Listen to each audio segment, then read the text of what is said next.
Hi everyone, welcome back to my channel. My name is Soshtvi and today we're discussing everything related to It Ends With Us. I watched It Ends With Us today, the movie, and I have a lot of thoughts about the book, the movie, Colleen Hoover, and the general discourse around this book and this woman on the internet.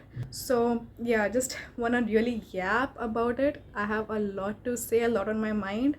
So let's just get into it. Let's start discussing. I even got out my copy of the book. I actually haven't removed this in years. It has started yellowing a little bit. So I read It Ends With Us a few years ago, and back then Colleen Hoover was just starting to receive her hype on TikTok. Like she was already popular before, right? Back when booktube was like really thriving. But I myself hadn't seen all that much hype around her. I had started seeing some conversation around it, and then I found this at a bookstore, picked it up, and there was just really no turning back for me. Actually the first book I read by her was Verity. I loved Verity, and then this came along. Here are my general thoughts, okay, about her books and her. I know there's a lot of hate about Colleen Hoover and her books, and honestly most of it rightfully so. My reading journey with her books is like this. I've picked up Verity first, did not know much about it except that it's a domestic thriller, and I loved that book. Now I can understand why people did not enjoy that book because it was too dark, and also I just think like her audience is primarily romance readers,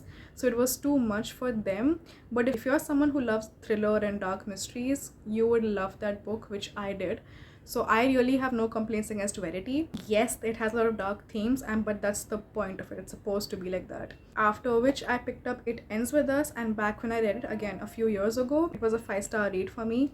I don't know if it still will be a 5-star. No clue, truly don't know, and I don't remember every single thing about the book either. But I remembered that I really loved the book, and I feel like this book, especially of hers, is really misconstrued a lot on the internet. But we'll get to that in a moment. After this, I read Reminders of Her, which I also quite enjoyed. It was pretty nice. And then I read November 9 and did not enjoy that. Very problematic book. This year, I tried reading Never Never. Again, problematic book. Did not finish reading that book. And I read up everything about Ugly Love because a lot of people were talking about it and recommending that to me. Problematic book once again, and I just gave up on Colleen Hoover. Like Never Never, I tried it again this year because I found out I had the copy and I never got to it. But back then, I think this is 2021 or 2020 or 2021, one of those years, where I picked up these books and then eventually just gave up on her because I realized that her books aren't really for me. Some of these books were really good, like these Verity, It Ends With Us, Reminders of Him. These were the better books, but apart from that, everything else is just not my style and also just very problematic. And around that time is when the hate train started to begin about her and her books, and the discussion came around about how problematic and toxic her books are and her ideology of romances, which, like I said, valid. However, I feel like this book really got taken out of context in that rhythm. Let me tell you my experience. When I read this, I did not for a second think that Ryle was so romantic and so good for her and that like I was in love with Ryle.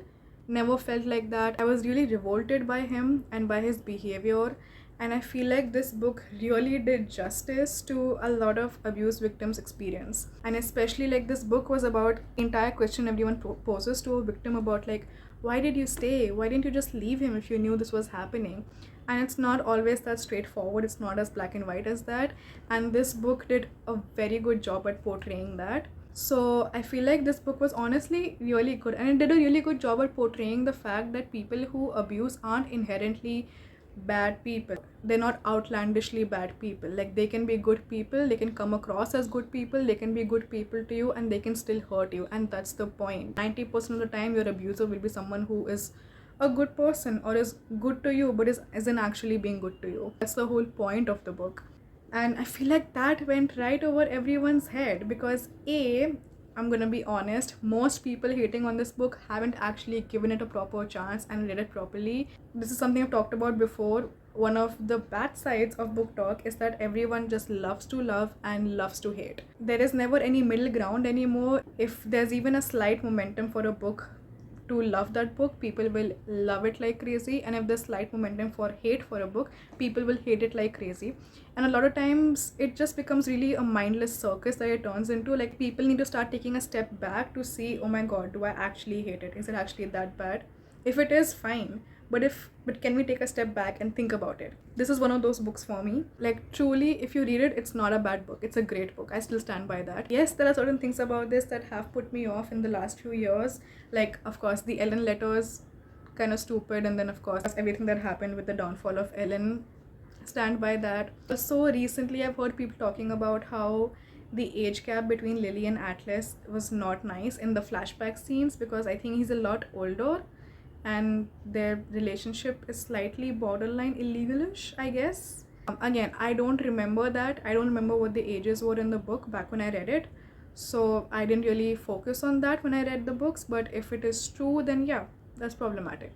But apart from that, honestly, it's done a great job for what it is. If you read the author's note, you will know how personal the story is for Colleen Hoover. It's inspired by what she's gone through in her own family, and you can really see that come across on the page. I also just realized that a girl raised sexual assault allegations against Colleen Hoover's son, and she defended him. Do what you want with that information. I am pretty mad about it. Anyway, back to the original video. Another place where things went downhill was the fact that her hype was so drastic and so immense that she felt the need to come up with a second book for this book, which was clearly done for the money. Let's be so for real, it was done for the money. I wish that story did not exist. It's completely useless.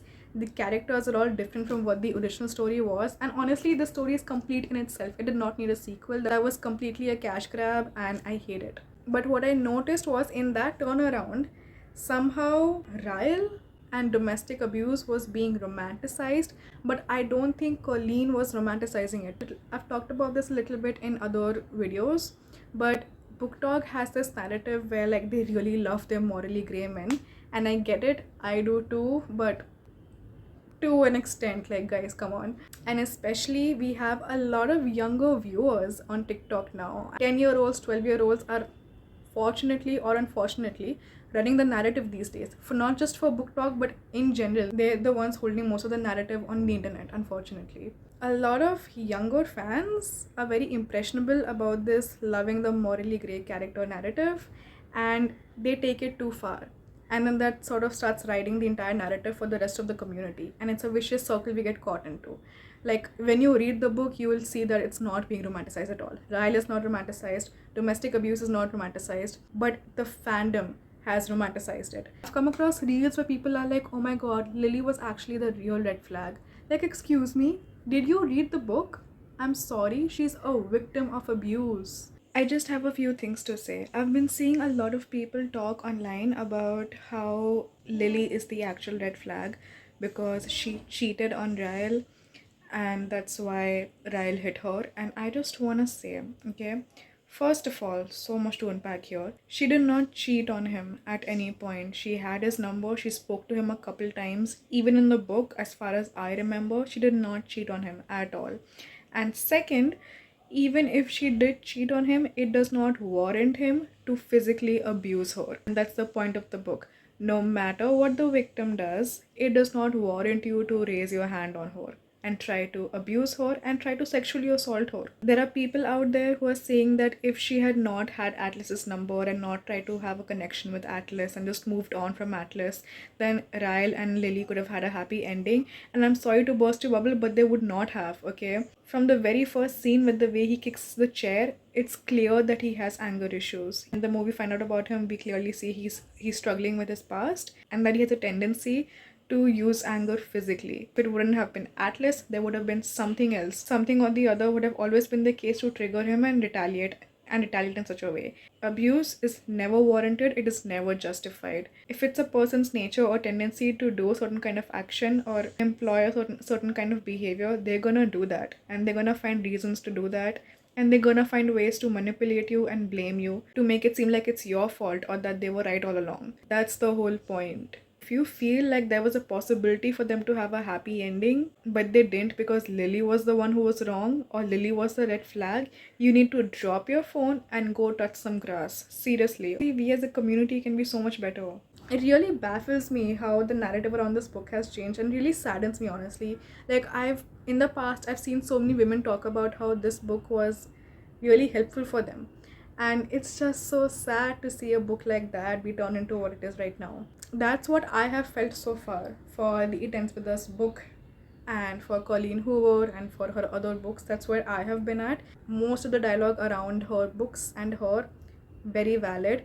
However, certain books and the narrative around them is wrong and needs to be changed. Coming to the movie, when the movie was announced, I wasn't too happy about it. I was like, please just let this die. We don't need this. No one asked for this. And then of course there was the whole thing with like the casting not being according to what it should be in the books, and the fans being upset with that, which is very valid. Even I have been really upset with the casting. And then there was a costume fiasco, just so many things going wrong with the movie, and I was very, very sure that this would not be a good movie. And I think the biggest thing I was scared about was that they would end up romanticizing Ryle and domestic abuse in the movie, even though that's not how it is in the book. Colleen Hoover, from whatever I've seen from her behavior, has definitely started selling this book as a rom-com, which it's not. It's not a rom-com book, but that's definitely the narrative that she's selling now. It seems like it, I'm not sure, but at least for the book. But I watched the movie and I'm honestly quite pleasantly surprised. It's not a fantastic, great, out of the box movie, 100% not, but it wasn't a bad movie. I'm not mad about it, to be honest. I went with my friend and both of us are very adept with our knowledge of this book and just book culture and about a lot of nuances around the conversations in this book, the topics in this book, and we had some really great discussions. Honestly, I'm so glad I went with her. I love talking to her about all of this. So I feel like the movie was not bad. There were some things that were really just not working for the movie though. Like for the most part, the actors didn't do a very good job. Surprisingly, the actors playing Atlas, both the guys playing the younger Atlas and the older Atlas, did a really good job. There were things that were off here and there, but for the most part, they did a good job. They were really carrying the scenes personally for me, compared to Blake Lively and the younger Lily and Ryle. Like, the actors somehow just were not able to pull this off. Like, it was just really sad to watch. Some of the dialogue as well, like Lily, I get that. I think in the movie they're trying to make her like she's really awkward, so she'll yap a little too much and come across as overconfident, is the vibe I'm getting. But I don't know, like all her dialogues were so incomplete. Like after a point, my friend and I were just like, my god, girl, just finish your fucking sentences. Can we get complete sentences, please? The dialogue for her was so bad. And also, what I personally feel is, because I have read the book, I know what comes after, and I know what the image I have in my head of Ryle. The first half where they're building the romance between Lily and Ryle, I was just really unnerved by it. It was making me uncomfortable simply because I know what this man does later on in the movie and in the book.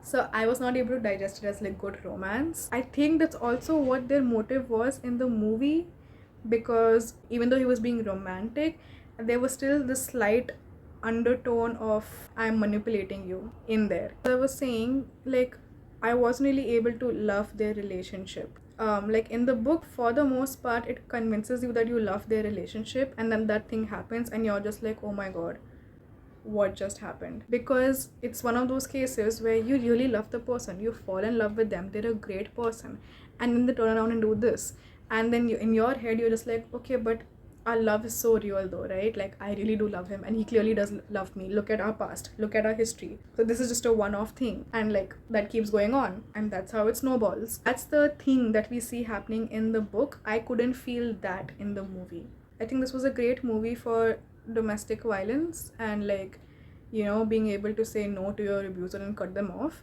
But again, like, the deeper message of the book is like being inside the head of the victim and understanding why sometimes they're not able to leave. The reason we're able to reach that narrative in the book is because we see a lot of time between the incidents. First incident, and then we have a lot of time with them together being very loving, and then the second incident, and so on and so forth. And we start seeing the manipulation building slowly and the incidents also building slowly. And so it's really effective in that way to build the perspective of the victim and why they choose to stay sometimes. Whereas we don't see that in the movie. And which is why the end of the book, I remember the dialogue so clearly about how she talks about ending the cycle and how, you know, the cycle of abuse ends with us, ends with her. The dialogue is really impactful in the end of the book because you've gone through this entire journey with her, whereas in the movie it felt a lot more rushed. But all in all, to say, I don't think they did a bad job. I just feel like this is the kind of book that's not meant to be translated to screen. Some books are written in a way where you're really in the character's head, or you're really in their perspective, and you're seeing every little detail by detail, and they all really build up to the main goal, and they all matter. You simply just cannot condense that into a movie and be able to reflect that in a movie as well. Yeah, all in all, not a bad movie. I'm honestly mildly surprised. It also might be because I had my expectations like really low, so I was surprised by how good it turned out to be. But again, it's not like a fantastic movie. Like, I will not watch it again. If it starts streaming on Netflix or something, I'm not gonna be watching it again. But I'm not mad about the experience I had. I'm not mad about the movie.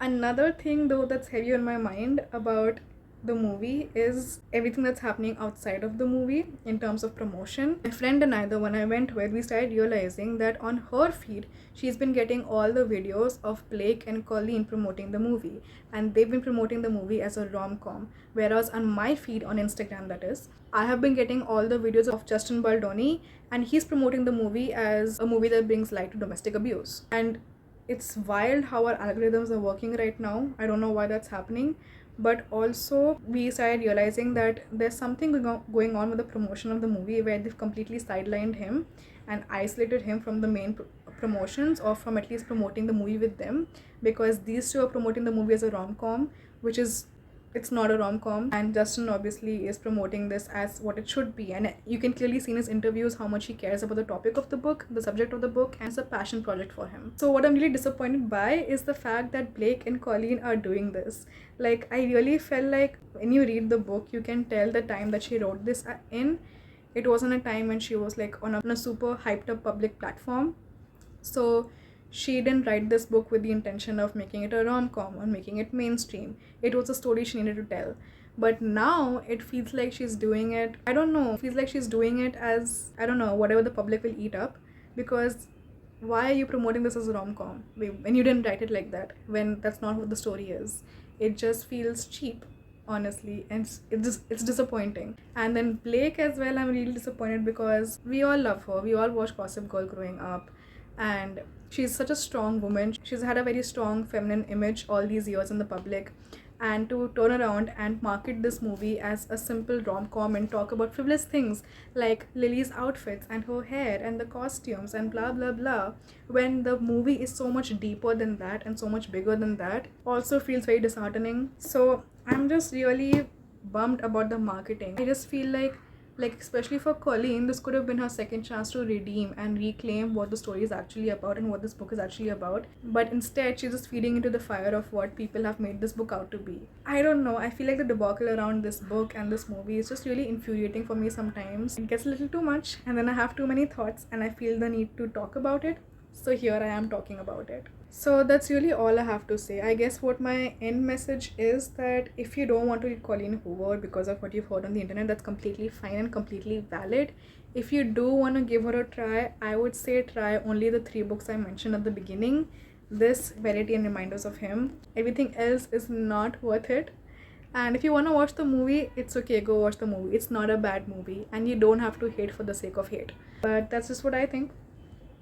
So yeah, I think I've been yapping for a little too long. I'm gonna cut the video here. Thank you so much for listening. I really needed to say all that. Let me know what your views are. I would love to have a discussion about everything related to this book and Colleen Hoover, because there's so much more to delve into. Follow me on Instagram if you'd like to, and watch all my other videos if you'd like to. Like, share, subscribe, comment, and I'll see you guys in the next one. Thanks for watching.